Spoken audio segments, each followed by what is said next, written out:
Europe, France, Paris.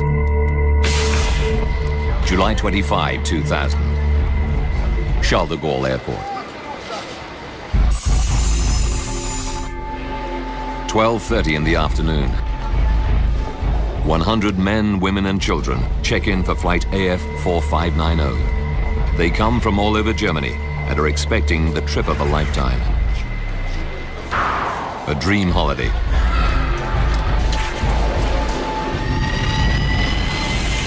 It starts with a supersonic flight on Concorde to New York. Then a luxury cruise in the Caribbean. Concorde is a plane like no other, elegant, luxurious, and above all, super fast. Flying at more than 2,200 kilometers per hour, Concorde links North America to London or Paris in 3 3/4 hours. Concorde's unique shape, with a pencil-thin cabin and vast delta wings, enable her to race across the sky at 3 kilometers every 6 seconds. John Hutchinson has flown Concorde for 15 years. Best way of describing it is simply to say that it was a thoroughbred. It was a beautiful, responsive, powerful airplane, like, I don't know, the Kentucky Derby winner, if you like.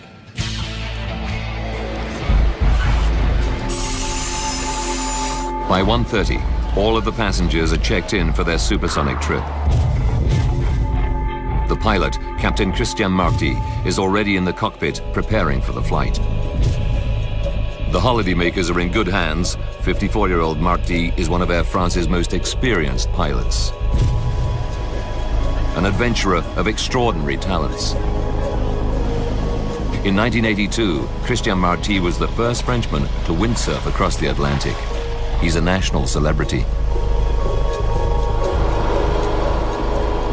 On board Concorde, Captain Marty runs through his pre-flight check.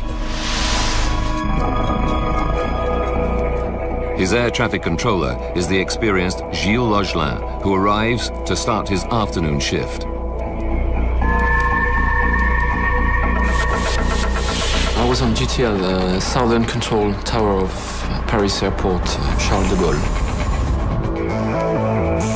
This particular day I was not supposed to work. One of my colleagues the day before asked me for a transfer of shift, so he did my morning shift and I did his afternoon shift. With the change of shift comes an unexpected bonus. Gilles Logelin is now the controller responsible for Concorde's departure. The Concorde is one of the most beautiful planes I've ever seen. The line is pure. I really like to watch this plane landing, taking off. During his pre-flight check, Captain Marty learns that engine number 2 has a technical fault. A small part needs replacing. It isn't serious, but with Concorde, safety is always paramount. After 40,000 flights and 900,000 flying hours, there's never been a fatality. The repair delays Concorde's departure by 1 hour. 3:54. The passengers start to board. Among them are the Eich family, Christian and Andrea, and their 2 young children, Maximilian and Katerina. Klaus and Margaret Frenson are both school teachers who've saved for the trip for 20 years. Ordinary families off on an extraordinary adventure.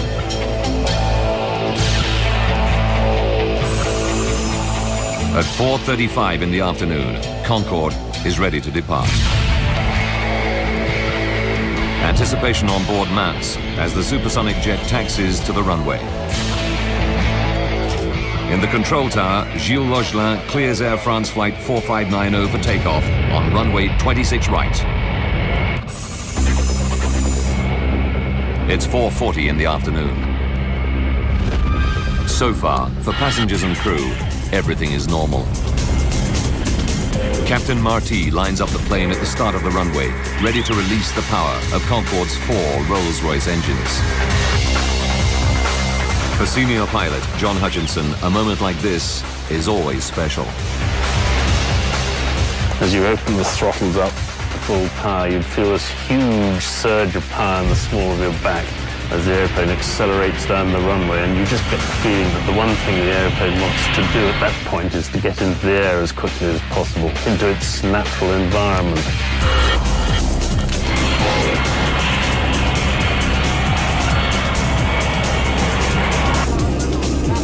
In the control tower, Gilles Augelin monitors the takeoff. I was watching the Concorde gaining power on the runway because it was so nice to see that. It's a very heavy plane, so you know the beginning is quite slow, then you gain the speed. Concorde accelerates down the 4,000-meter runway. It passes through 320 kilometers per hour. Using computer graphics, we recreate what happens next. For Gilles Augelin, it's a moment of sheer horror. Suddenly, I saw a flame just behind the body of the aircraft.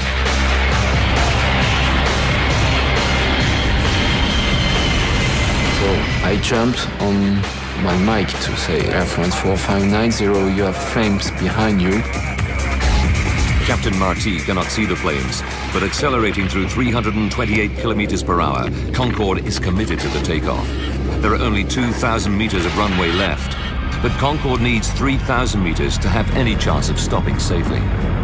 After the speed, whatever is the situation, the plane has to take off. It could not abort the takeoff. And as I was watching the flames, I saw the nose of the Concorde lifting up. At 4:43 and 15 seconds, Captain Marty pulls on the control stick. Concorde takes to the air. This is how Concorde flight AF 4590 appears to witnesses. Martine Bournet works in an office on the western edge of the airport. At 4:44, she sees a terrifying sight. I was looking out of my window and I saw Concorde taking off very slowly with the back of the plane on fire. I was really afraid. Because of the flames, I was convinced that the plane was going to explode right here in front of the office. The stricken airliner flies directly overhead.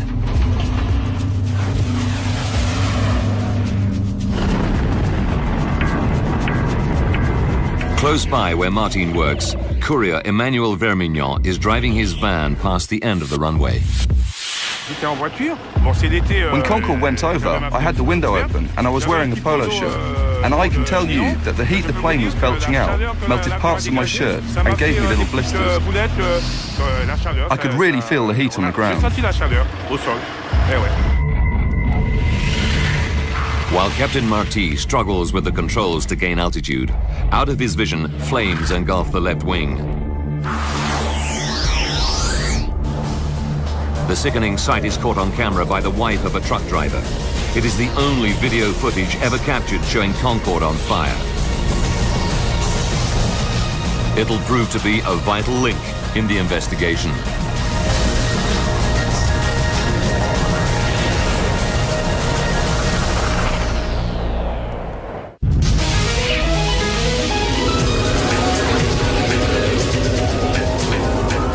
At Paris Airport, a supersonic Concorde has just taken off.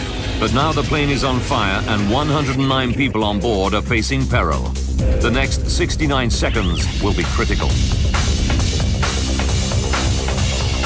4:43 and 30 seconds. Concorde is struggling to remain in the air. It's only 30 meters off the ground and the crippled plane is on a collision course. The town of Gonesse and its 25,000 people lie directly in its path. Driving towards the petrol station she owns in Gonesse is Christine Turpin. I was returning home when I saw a plane. It was Concorde, with fire coming out of the back of it. I slowed down and, and I saw the plane in flames. Captain Marty is running out of options. Concorde's left wing is disintegrating. Businessman Patrick Tess is directly in the plane's path. I was in my office talking to an agency. The window faces the runway, and I was interrupted by an incredible noise. It was Concorde. It was on fire, and it was listing violently.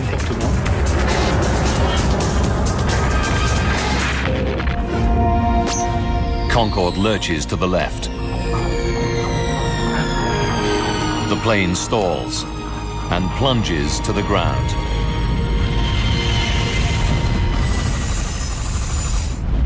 It's 4:45. It's the moment every air traffic controller dreads.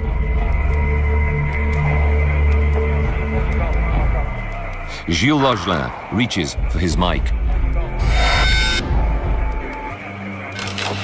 I've called the Air France and I said, Air France 4590, do you hear me? Air France 4590, me recevez-vous? I said it twice. Air France 4590, me recevez-vous? There was no answer.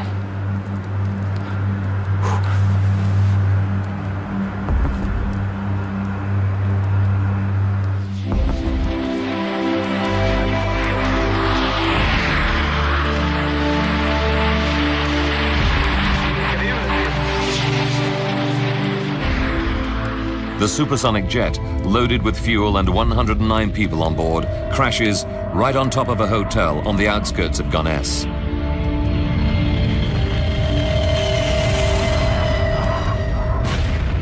A terrifying fireball tears through the building. British teacher Alice Brooking has just checked into a first-floor room. So I went straight for the door of the room that I was in. Saw all the flames, saw there was no way out via the stairs. I leapt across the room, leapt across the bed to the window. Saw, luckily, that the receptionist was already down in the car park underneath me, and he just said, "You have to jump." At the same time, Christine Turpin also witnesses the explosion and fears the worst. It fell, and from where I was, I thought it had landed on the gas station. And I thought because my daughter and the girl who works for me were there, that they were all dead. As Christine Turpin drives in, a passenger armrest falls onto the petrol station.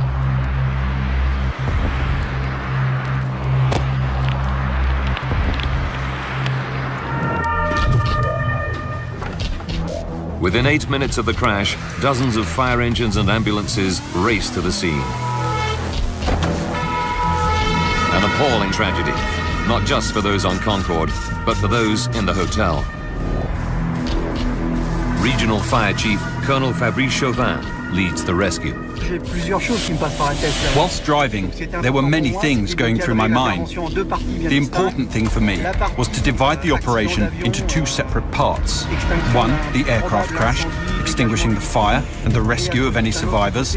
And two, organising treatment for the wounded before they're evacuated to hospital. The intensity of the fire is so great that it'll take 3 hours to bring it under control. As these TV news images show, the charred remains of the airliner and the hotel are unrecognizable. The rescue attempts are futile. 113 people die, 4 from the hotel and 109 passengers and crew in Concorde.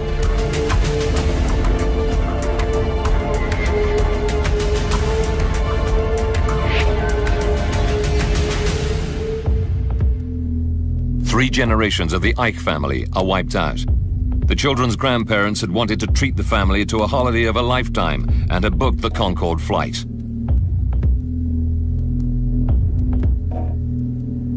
School teachers Klaus and Margaret Frenson had saved for 20 years to fly on Concorde.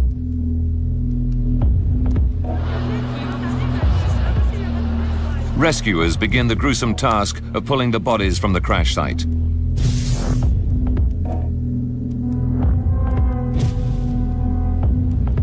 One of the hotel workers to die is a 19-year-old student, Kenza Rashid. She joined the staff of the Hotelissimo only the day before the crash to earn some holiday money.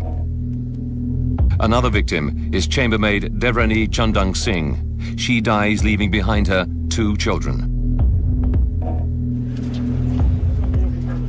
Most of the bodies are burned beyond recognition, and the forensic pathologists can only identify victims by their dental records.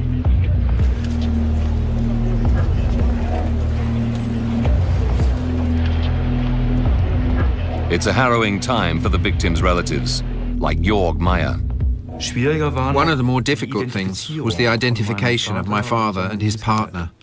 One has to say, nothing much remains of the passengers after an air crash. That was difficult.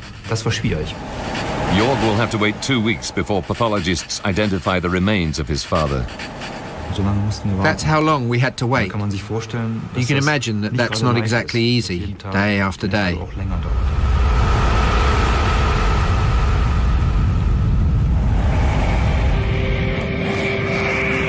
The crash takes everyone by surprise.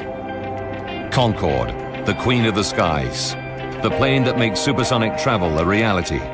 People's dreams come true. Had never had a fatal accident. Until this moment.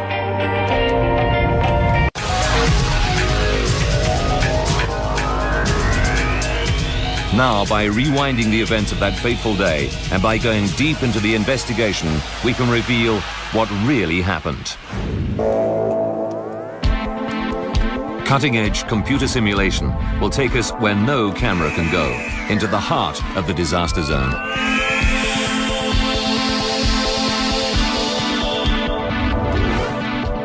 The French Bureau of Air Accidents send their top investigators. Using their data, we can now piece together the deadly chain of events to find out what really caused this terrible tragedy. As the investigation begins, nothing is off limits. Did pilot Captain Marty make a fatal error? Or was there a fault hidden within the perfect plane?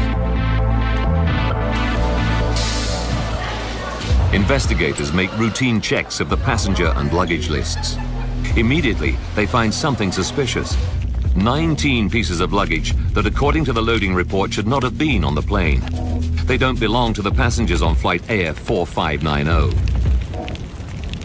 Could a terrorist have smuggled a bomb onto the plane?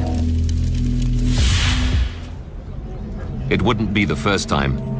270 people died in 1988 when terrorists planted a bomb in the luggage that destroyed a Pan Am 747 in the infamous Lockerbie incident.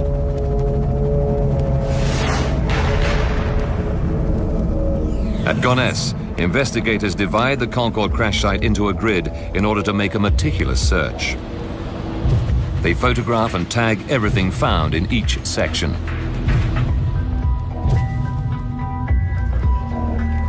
It's a painstaking process, which takes 4 weeks. Then, every bit of wreckage is taken away for identification and analysis. 3 hangars at Le Bourget, another Paris airport, become their final resting place. This pile of debris is all that remains of the hotel.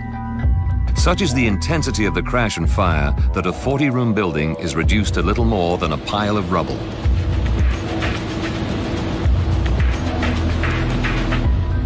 And this is what remains of Concorde.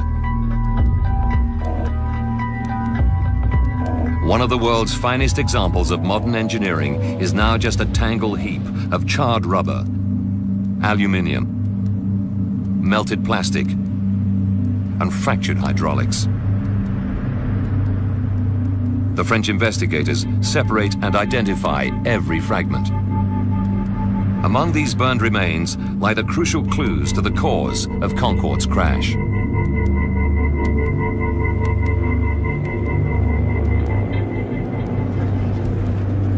Within hours, the French Bureau of Air Accidents team recover the black boxes. these devices are carried on all airliners to record important technical data and, crucially, the pilot's conversation from the cockpit.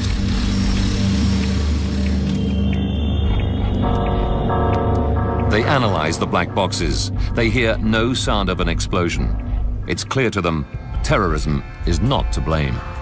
The investigators are forced to look for a new lead.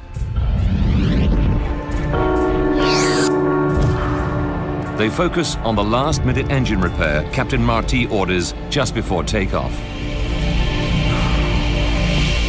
They know Concorde returned from New York the previous day with a faulty thrust reverser on engine number 2. Thrust reversers help to slow the planes down after they've landed.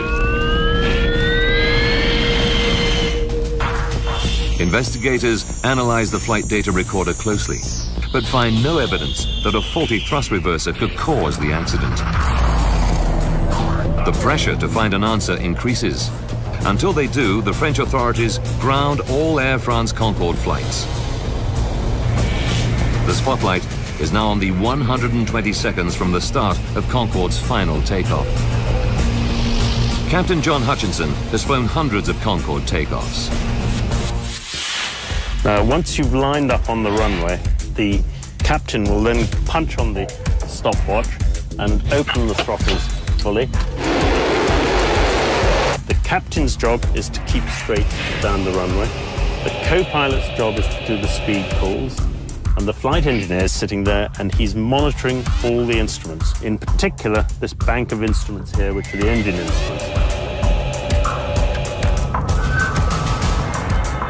Data from the black boxes makes it clear that everything is normal until Concorde reaches 323 kilometers per hour. Concorde is now only 79 seconds from disaster.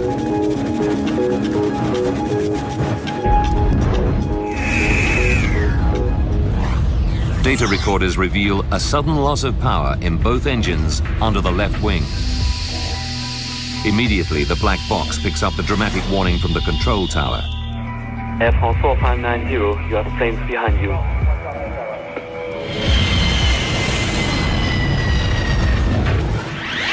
Despite the warning, pilot Christian Marty has passed the point of no return. There's not enough tarmac to stop safely. He has to take off. He pulled back on the control column to rotate the airplane up to its nose-up angle of 12.9 degrees. And he was having problems with the left-hand engines, not producing the power they should have. And he would have been working very hard, trying to control the airplane, trying to get speed.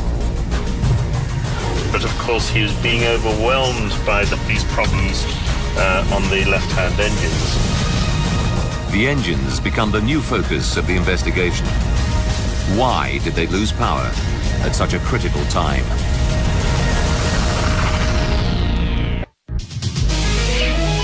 Just 2 minutes into its journey, Air France Concorde flight AF 4590 crashes, killing 113 people. A devastating blow to the world's first supersonic airliner. Using advanced computer graphics based on the official report, we go deep into the investigation to unravel the deadly chain of events. Investigators know that 2 left engines lose power as Concorde passes 323 kilometers per hour on the runway.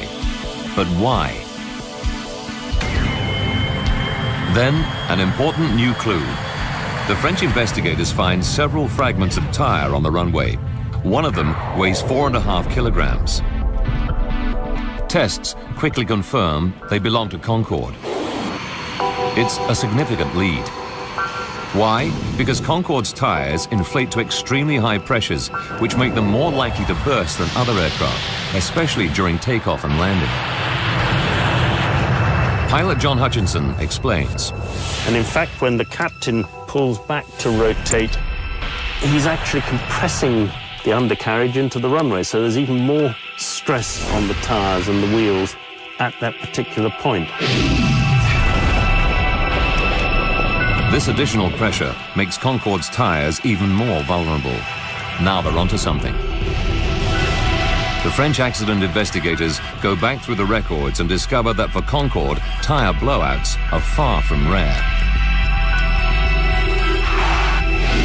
They identify over 50 cases of tire burst on takeoff and landing over 24 years.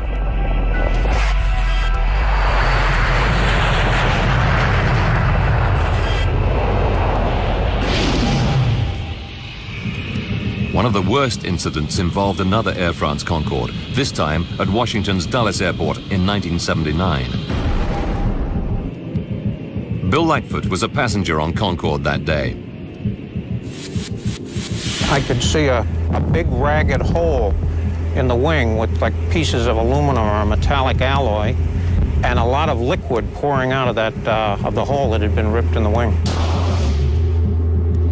The official report into this accident found that the tire burst during taxiing. Then the exposed metal wheel got very hot and exploded just before takeoff.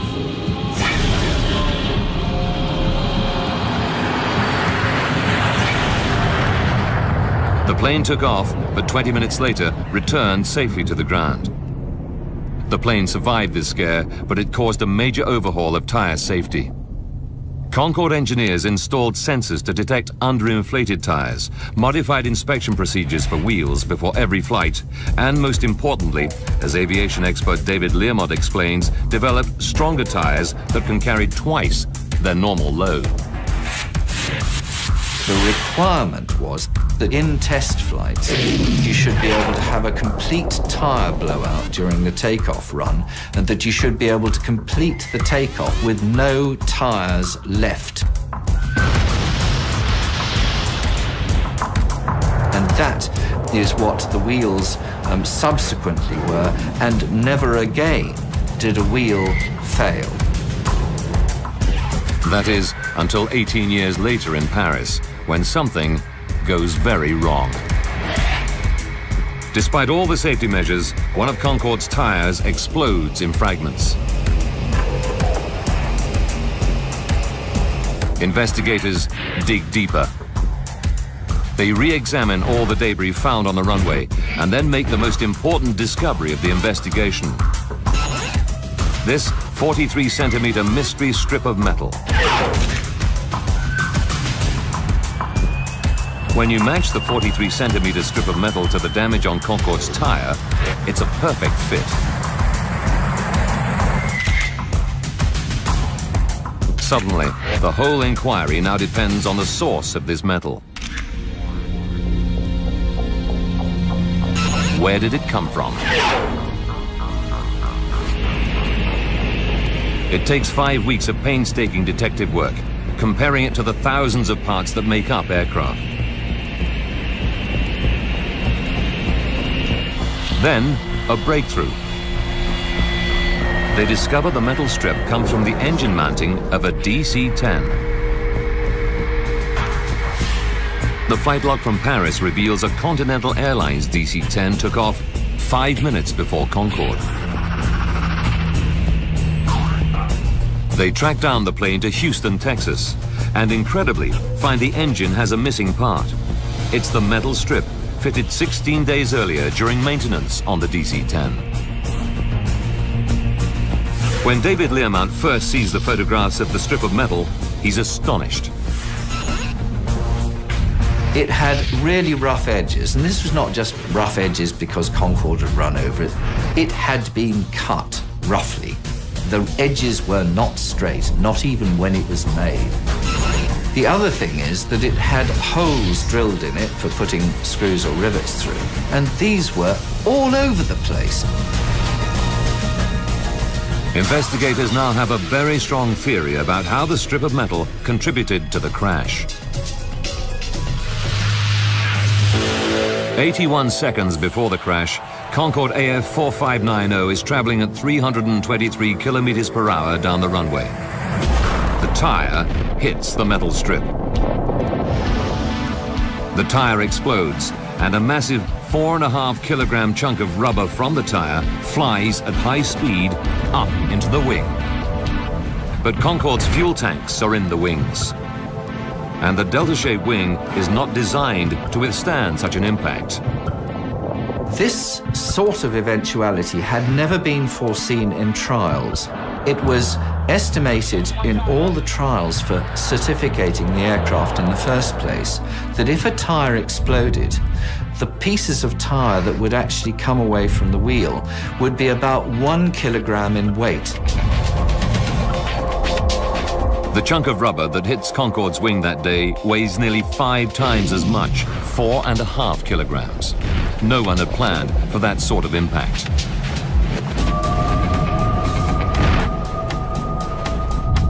What's more, you can match the large rubber fragment of the tyre with a dent on the wing. But surprisingly, the wing is not punctured at that point. So, if the heavy chunk of rubber hadn't punctured the wing, what made the fuel leak out?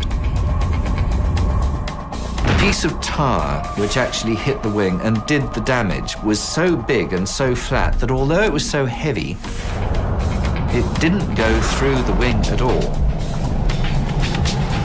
And it caused such a shock wave to go through the fuel that it actually blew a plug of wing tank skin outwards. The shock was that bad.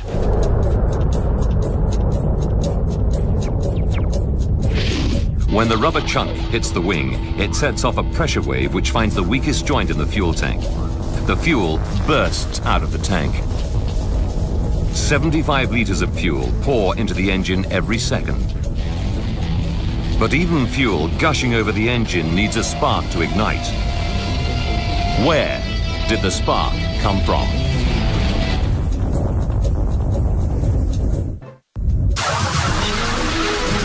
Air France Concorde AF 4590 crashes after takeoff from Paris Charles de Gaulle Airport. The wreckage to see if we can find any airworthiness concerns so that we can begin to formulate a cause. Patrick Jones receives his first major assignment as the lead investigator to this crash. Jeff Rich, the NTSB Western Regional Director, acts as his mentor on site. See the big tree? It's got a break up high.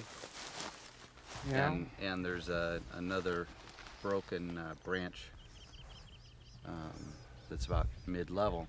Well, then all the other stuff is down low. So we had to be in some kind of a banked attitude. Yeah. Okay, now did we have any parts up here? No. Okay. This part of the investigation is all fact-finding. Right now we're trying to ascertain the way the airplane got here, which will help us determine whether it was in control or out of control. If, for example, it's out of control, then our real major concern is the control system.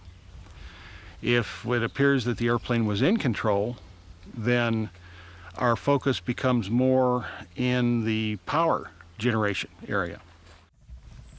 What do we think of this there on that leading edge? It's amazing what even this mess will tell us. If you're patient enough to listen to it, if you sit and look at it long enough, it shouts volumes at you to how the airplane went through the trees. So if we look at that, see, and this thing is inverted. Yeah, it's inverted. That wing is upside down? Yeah, it's upside down. You see, there's where the lift strut attaches. In fact, we see inspection panels. There's one. Remnants of one, no hinges, so just offhand I say this wing is upside down. Okay, then that makes this the right wing. The right wing. Okay. The crush lines represent, of course, the impact. Okay. And we see right there, that crush mark is a witness of the actual impact. And it will tell us exactly the pitch attitude and the roll attitude of the airplane. And in this case, it looks like the airplane was pretty much wings level and in somewhat of a level pitch attitude as well. Why don't we start with these control cables? There's only about 47 to 50 air safety investigators spread across the country. And those 50 investigators are basically charged with investigating nearly 2,000 aircraft accidents a year. Of that 2,000, maybe a third involve fatalities in which we actually launch to the accident site. I want to have an idea of where those pulleys are You want to pay attention to the cable runs in the areas where the pulleys would be. They have to be well versed enough to know what's important and what isn't for the investigation. And then they zero in on that and come up with a proposed probable cause. We know how it went through the initial tree in a controlled attitude. Right now the focus is shifting to some sort of a power issue. We're typically on scene for 2 or 3 days for your general aviation accident. Then the hard part begins. We go back to the office and we begin all of the follow-up investigation. We interview witnesses, we obtain radar data, we collect weather information, we delve into the history of the pilot. The people who I'd interviewed who had flown with him indicated that it was a pretty tight strip to get in and out of. And he had, on previous occasions, scraped wingtips. Good heavens. And this is how wide? It's approximately 50 feet wide. The wingspan's 36. Not a whole lot to play with, is it? No. And our accident site is just down over those bushes, right? Yes. Right off the end. And the distance from the end of the runway to the accident site was? 440 feet. 440 feet, okay. This is the departure end of the runway. The bushes that were shaved off at about wingtip height. Okay, you can see that flat area right there. And that red lens was found? Off to the left. Off to the left of that, okay. Yeah. It was about 181 feet from the departure end of the runway. This is a sideways view, which right, doesn't help you. There's your red lens. On the left wing at the accident site, the lens was missing, right? Correct.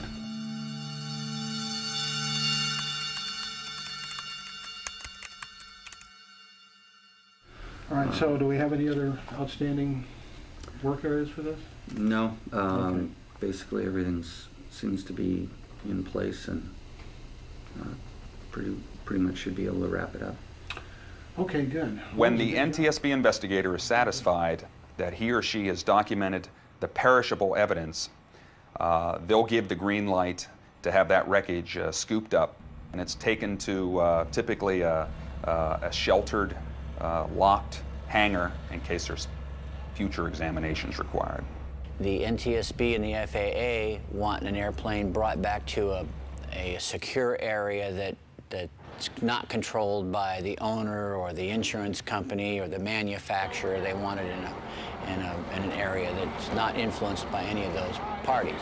So we'll bring the airplanes back to this hangar where they can do their investigation, and afterward, the insurance company, they'll pay me to store these aircraft until they figure out what they're going to do with them. Wings were just Steve Smalley operates air and sea crash recovery out of Palm Beach, Florida. Though his work takes him all over the world, his primary focus is within the southeastern United States and the Caribbean. He works closely with the NTSB. Usually what happens is an airplane will crash in a given area, say in the Everglades, and I'll get a call from an insurance representative, and they'll say, Steve, we've had an accident. You need to get our airplane out of wherever it is. And I'll be on the way to the scene immediately. Okay, where is it? In about the time it took me to drive the accident, I had an idea what I needed, and I started to put those people and those resources in place. Yeah, Chris, it's Steve. I need your helicopter. I've got one up here in the cow field, and it's absolutely, totally inaccessible. In this geographical area of the United States, there's a lot of water, there's a lot of Everglades, there's a lot of swamp. So it's 50-50 that an airplane, if it's going to go down, it's going to go down in either a swamp or some water. All right, let's,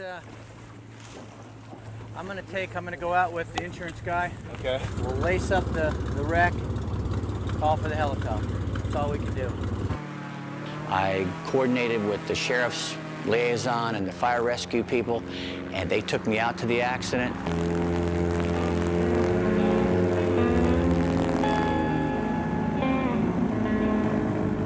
Yeehaw Junction, Florida, where the aircraft goes down, is along the region's busiest flight path.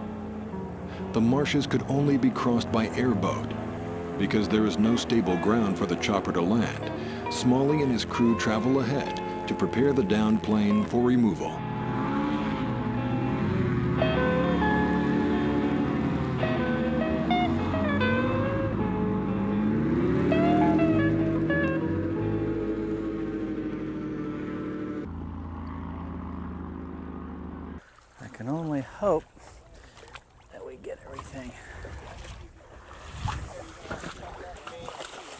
we're going to do is we're going to try to get straps around the large pieces of this fuselage. This piece, whatever we think is going to break away, we're going to put another strap around it. So when the helicopter comes in, even though it starts to pull apart, at least we'll be able to pull it all out. I don't want a whole lot of pieces of this wreckage dropping all off into the forest or the swamp on the way back, so we'll have to go and get it. Returning every piece of the aircraft to the hangar is crucial to the active NTSB investigation. The single greatest cause of why airplanes go down has something to do with the human element, the pilot. At least in terms of general aviation, the smaller airplanes. A big killer is, again, VFR flight into IMC. Good weather pilots that fly into bad weather. Weather-related accidents kills a lot of general aviation pilots. People don't realize how strong these thunderstorms are when they fly into them. It seems like it's okay. They've been in weather before and they fly into one of these things and... Yeah, you see them orange trees that are split? Yeah, the orange trees are split right open. I mean, it just tore the tail right off of this airplane. It's just amazing. It just never ceases to amaze me about what the weather can do to these little airplanes.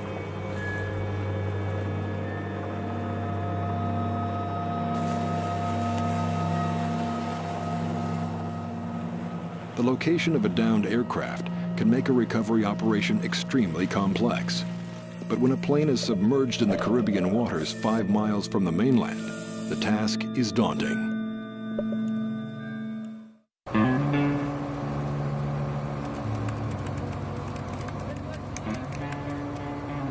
"6 miles off the coast of Marathon, in the Florida Keys, an 8-passenger plane goes down.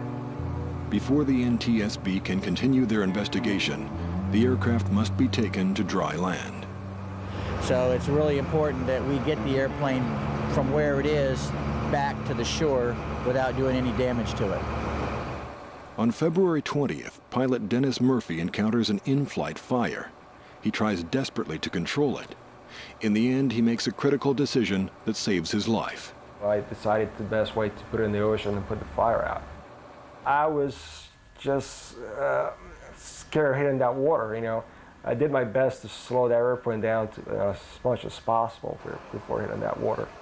Within hours, he is rescued by a passing fisherman and makes it home with only minor injuries. Now the plane sits under 35 feet of water. It's tied to that orange buoy.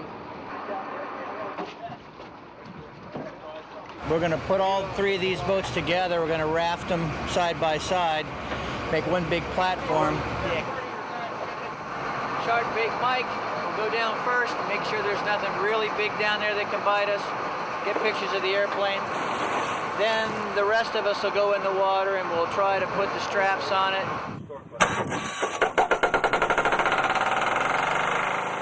Then we'll lower the flotation bags, hook those up to the straps, inflate those flotation bags, and slowly it'll come up like Moby Dick.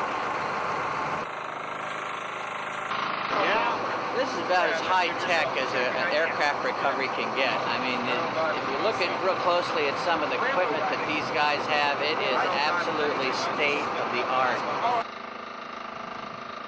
These guys brought all the toys, and we're going to need them. These divers can stay down with this equipment for 3-4 hours. I don't anticipate that the dive and the attaching the flotation system to this fuselage is going to take much longer than an hour, hour and a half, but we'll just have to see once we get out there.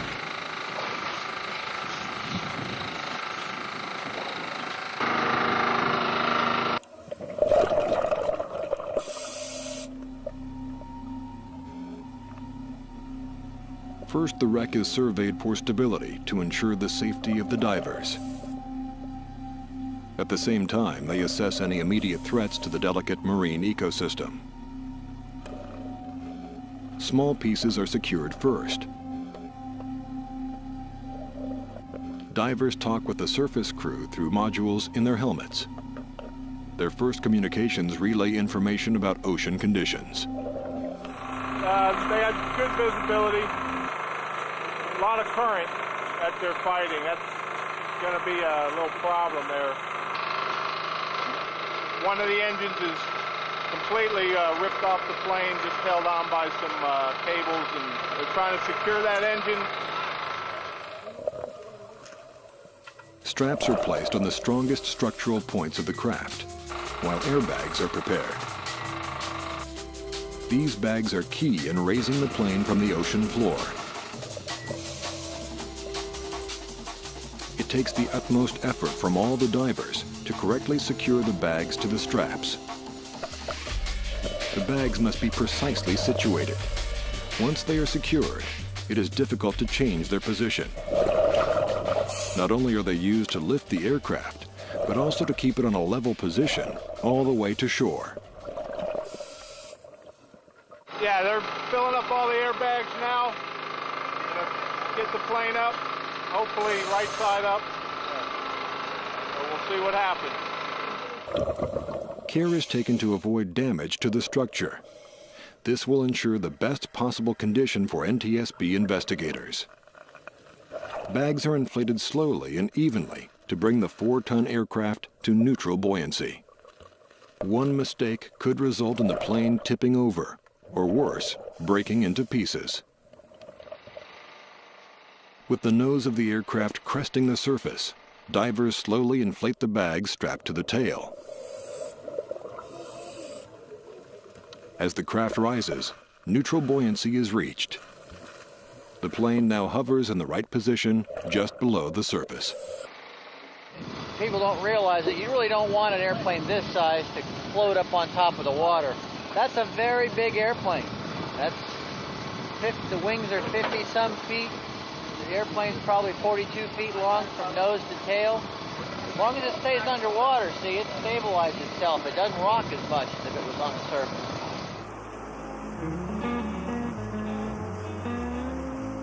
This is Scott from Air and Sea Recovery. I got the aircraft under tow, and we're en route.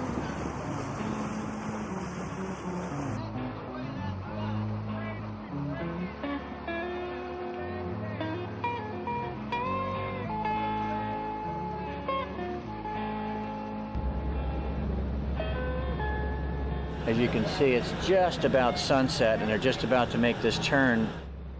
The biggest part of this deal was having to tow it at 1 knot per hour. Wish we could have been this far an hour before, so we'd have an hour of daylight. What can you do? It's what it's all about. This is what we do. None of them just swim up to the dock and jump into the boat or jump on the side. You gotta fight them and tickle them and beat them, strap them. He's gonna pick up on it, ease it in, pick up on it, ease it in. The closer it gets to the crane, the more lift he has. Today he's got it now, and it's still full of water, still pouring out of it. Back on the shore, it's placed on jacks for NTSB investigators to complete their work by daylight. The plane will then be broken down and stored until final disposition of the aircraft is determined. When a general aviation accident occurs, an investigator is launched alone, armed with preliminary information from the FAA and law enforcement en route to the scene. On a busy holiday weekend, the call comes for Patrick Jones. When he arrives at the impact area, he finds that the initial evidence on the ground shows something completely different from all the information he'd been given.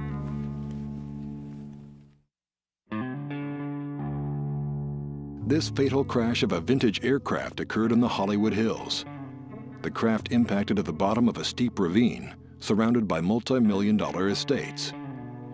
In such tragic circumstances, NTSB investigator Patrick Jones must simultaneously control access to the accident scene, preserve evidence as best he can, and supervise the retrieval.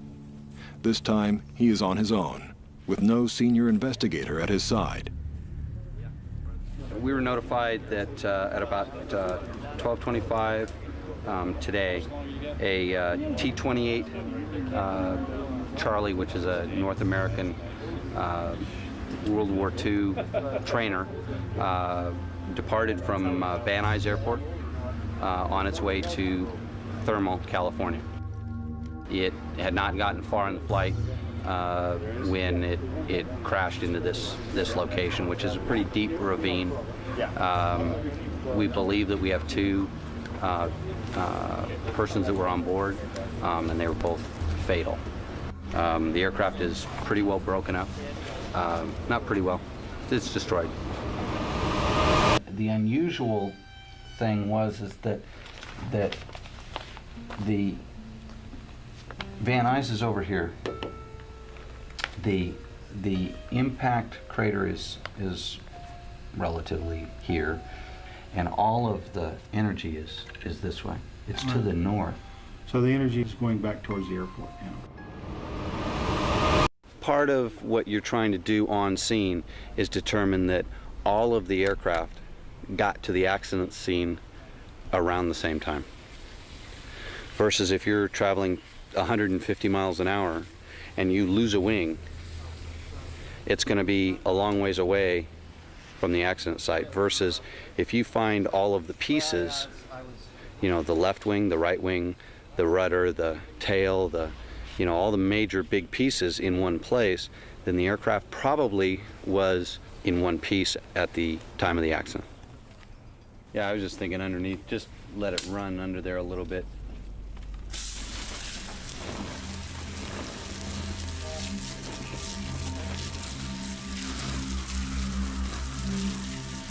On the wingtips, they have lights which denote whether it's the right or the left wing. And that way you can tell an airplane coming at you which way it is, whether it's coming at you or going away from you.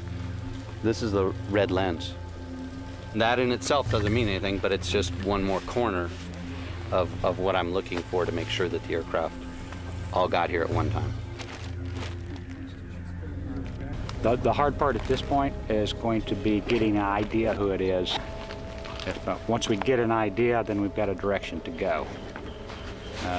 If we have no idea who it is, it's you can take a DNA sample and hold it, but you got to have something to compare it to.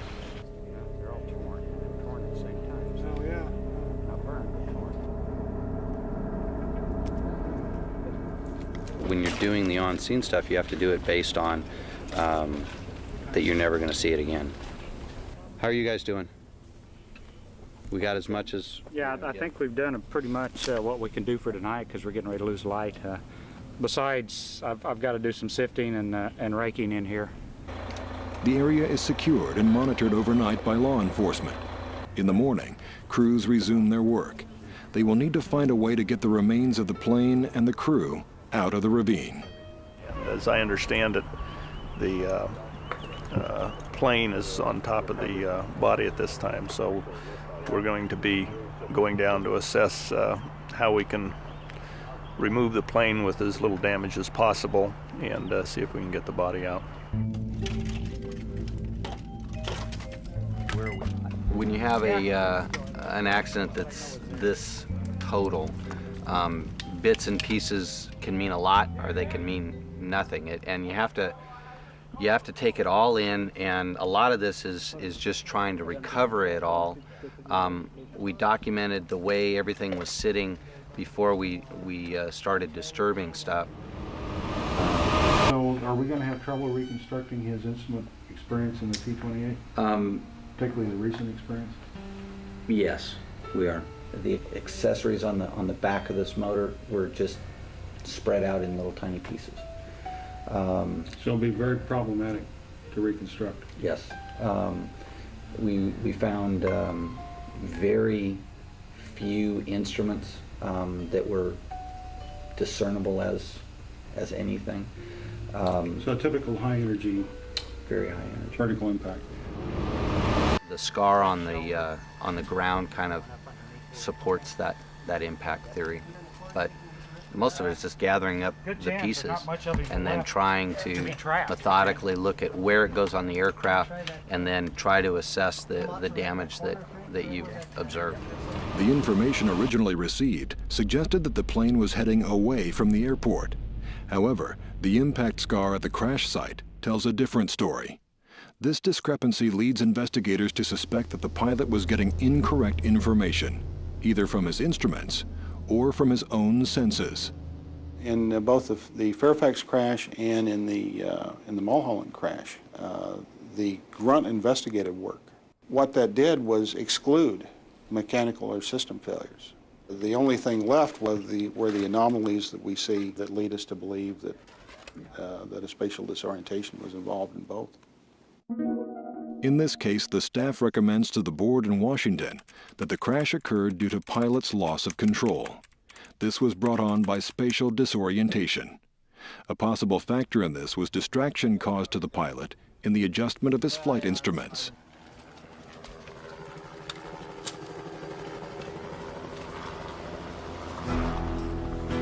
In the world of aviation safety, accident investigators and their support staff are called into action where they must work to avoid future tragedy both in the air and on the ground. The further we test our technology and power, the more we test our bodies and our senses. For as long as we attempt to go beyond our known limits, there will always be the need for systems of safety and investigation.